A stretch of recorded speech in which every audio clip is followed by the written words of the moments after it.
Important questions are about to be asked, like, did this movie hit a home run, or does Ricky Hill get to second base with a girl in this movie, or maybe there are some angels in this outfield for this Christian-themed baseball movie?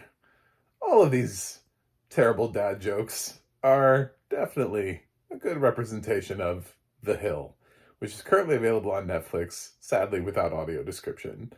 Uh, it does, yeah, I don't know. Netflix just keeps picking up faith-based movies, and it's a gamble as to whether or not they will have audio description or not on the service. Sadly, this one does not, which is a shame because it might actually be the best one that picked up from last year. So, food for thought on that. Um, this one stars Dennis Quaid as a pastor who, back in the day, he's like traveling around. He's doing what pastors do. You know, they don't actually like own their own house. They have to have people like welcome them and they're like, oh, we need a pastor. And they're like, oh, here's our pastor house. Come live in our pastor house. And so he's living in this pastor house with his family. He's got a son named Ricky, who's got a degenerative spine disorder. And he's in some sort of like full body cast. I don't really know because there's no audio description. So when they call him a robot, I just kind of imagine that this is like AI and he's like a cyborg. Because again, I really don't have any audio description to correct me otherwise as a blind person. So my mind can wander at that point. And he's really into baseball and a good hitter too. So that's his obsession in life, and that's why this is a sports drama, and it's an inspirational sports drama because Dennis Quaid is going to preach the whole movie as much as humanly possible all the time. And as a matter of fact, other characters are going to come in and out and preach too. His kids have picked up a lot of Bible quotes. There's another character who's a coach potential that wanders in, who turns out was also a pastor at one point, and now he's a youth baseball coach. So he gets into some pastor war with Dennis Quaid at one point. And we watched the evolution of this kid wanting to play baseball and believing that he can, and people seeing something special in him. And this whole thing is, about Dennis Quaid being a dumbass walking around and being like preaching the word, and we all have to do our best with what we got, and all these things but not realizing that maybe his son has been given some amazing talent and he should probably do with it what God has given him. Maybe there's a miracle that's inside of that. Is what people keep trying to hint at him, and he's just like really stubborn about it. And it all leads up to Ricky Hill getting a chance to try out for the majors. Based on a true story, this dude actually did get signed to the Montreal Expos, although he never played. So how inspirational is that? He never played in 4 seasons as a designated hitter. Anyway, he couldn't run bases. His tryout is literally just to be a designated hitter.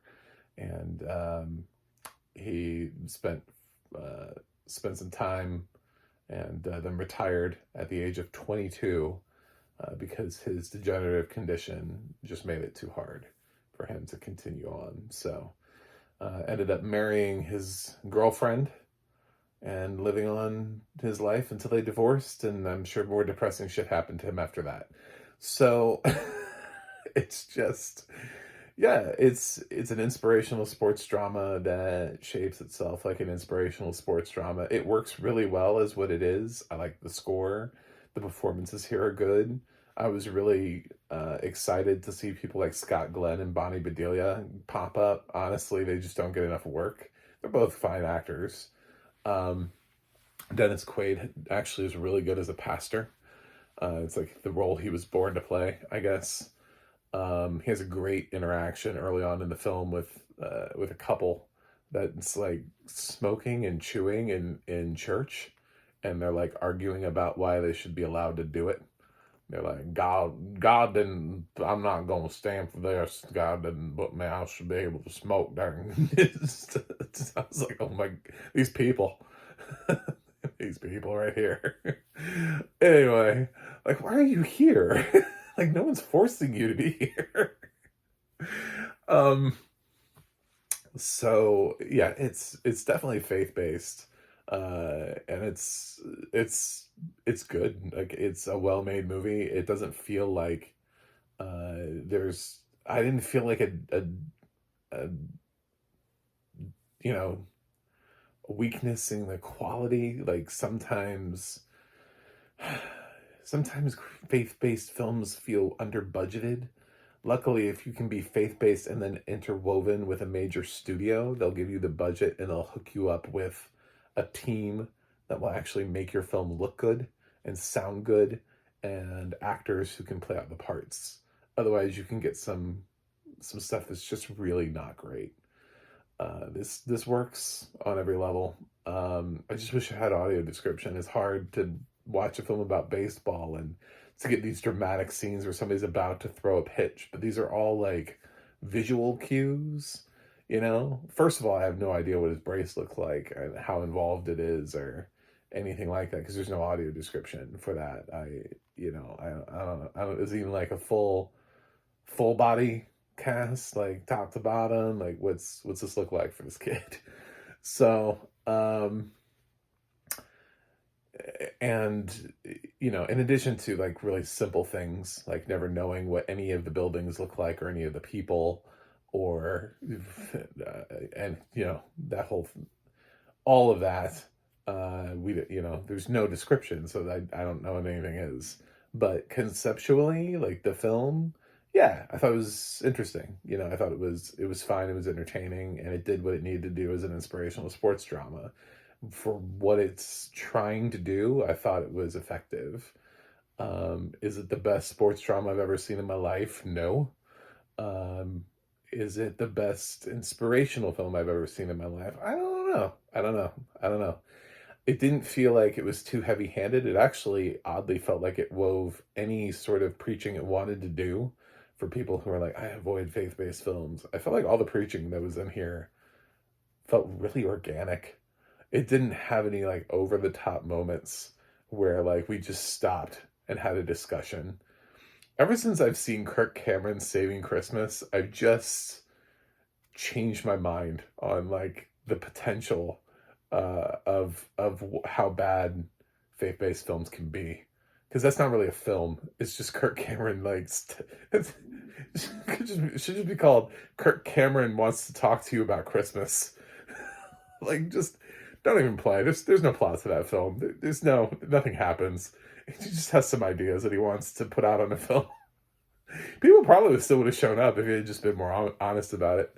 But yeah, it's not a real film. So when I think about the potential of that and how he used that to get his ideas out versus this, which weaves a lot of um, you know tenets of the Christian faith in there.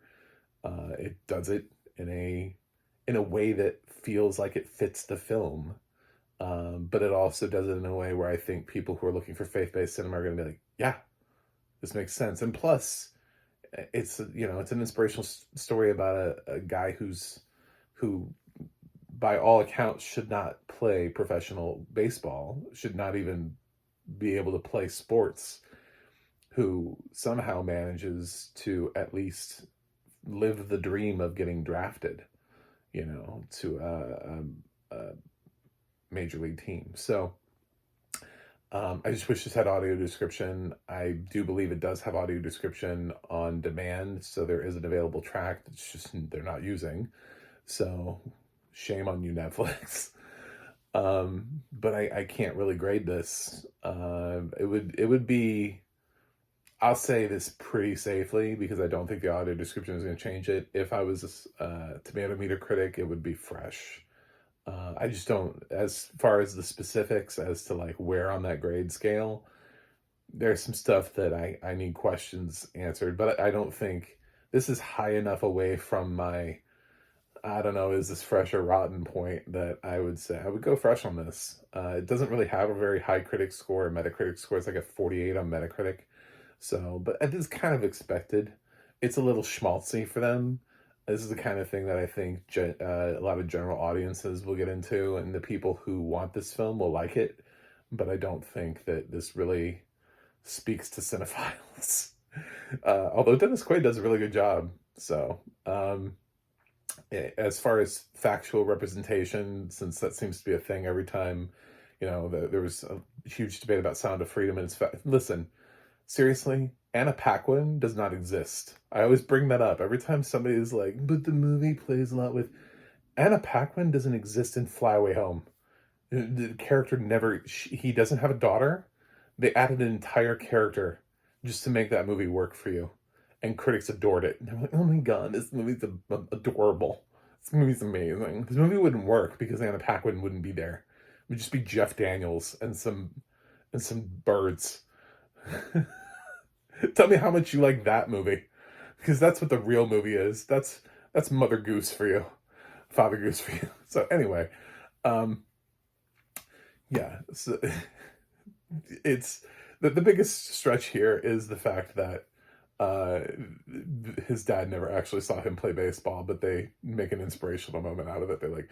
He's like, God, why have you done this? I mean, he has to like come to reason with himself because he believes that baseball is not the path, that his son should be a pastor like him, and he's struggling with this like the whole movie. So of course, Dennis Quaid's character arc, and he's the biggest name in the film, has to be resolved in the most inspirational ending that we could possibly put together. It just isn't a real ending. So that's not a bad liberty to take. It fits with the film, So anyway, yeah. So I wish I could grade The Hill, but unfortunately it doesn't have audio description, so The Hill is unwatchable. It's a sports movie, and I can't understand any of the sports. I never know, is anybody on base? When's the pitch being thrown? What are we sitting here? Is somebody pitching to him? Is he tossing it up in the air? Is it going into a batting cage? I didn't even know he was hitting rocks at the beginning of the film, to be totally honest. With a stick ball. Like, I didn't even know he was. I thought maybe he had an actual bat. You learn things eventually through dialogue when people talk about them, and you're like, oh, really? What? And meanwhile, excited people learn them when they see them on the spot. And it would be nice to be able to do that, which is why audio description. Anyway, it's my whole purpose in life, is to continue to talk about it annoyingly until everybody decides to actually provide it.